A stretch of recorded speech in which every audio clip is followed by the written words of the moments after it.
Welcome to this short video on the sonographic anatomy of the long head of the biceps in the short axis view. On the right you can see the positioning of the probe and the positioning of the patient for this image.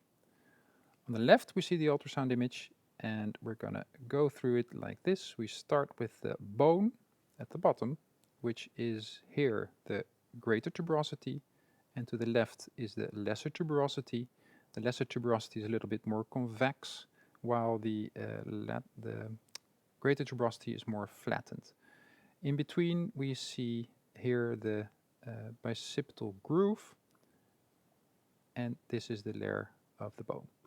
On the left we see the subscapularis tendon. Well, in this case you would expect the tendon to be more hyperreflective, but in this case the orientation of the bundles is in this direction. So what we see here is actually the anisotropy of the subscapularis tendon. The subscapularis has the attachment, his footprint, to the lesser tuberosity right here, and it goes more medially in this direction. Then in the bicipital groove we have the tendon of the biceps, right there. And then around the tendon, of course, you have a sheath, but in this case the sheath is not really well distinguished as an isolated structure, but we know that it's there. Usually when there's more fluid inside you can see it a bit more clear, but in this case we don't see it. Then overlying the bicipital groove we see a ligamentous structure right here, which is the transverse ligament. And some people say that this is actually the subscapularis tendon because it attaches here to the tendon, and some people say that the most superficial bundles of these subscapularis go over the bicipital groove and attach here. Then lateral to the tendon, inside the groove, you can find a small artery. Well, in most cases you can see it. In this case we cannot see it on the grayscale image, but if you switch on your Doppler you will probably see some activity right here of one vessel.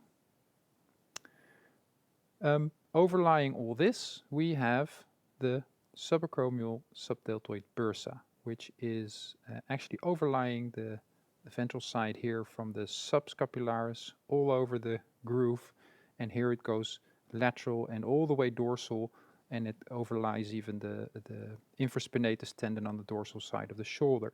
So in anatomy books this is usually shown as a very small structure, but it's actually quite a large structure. It's hard to distinguish though if there's no fluid inside, but we know it's there. Then one layer up we have the deltoid muscle. Here we see the muscle tissue, which is of course more hypoechoic, and inside the muscle we see a more hyperreflective structure which is vertically orientated. Well, this structure is the septum, which is a separating connective tissue between the anterior part of the deltoid and here the lateral part. In some individuals you can see under this structure you can see an acoustic shadow, and here you can see a little bit of acoustic shadowing, but it's very small in this individual. But sometimes this can cause some shadowing, but that's a normal anatomical structure to find. Then one layer up, overlying the muscle tissue, here we have the general fascia, and all the way on the top here this structure, which is the layer of the skin. As you can see, it has the same echogenicity wherever you scan it, more or less, so that's normal.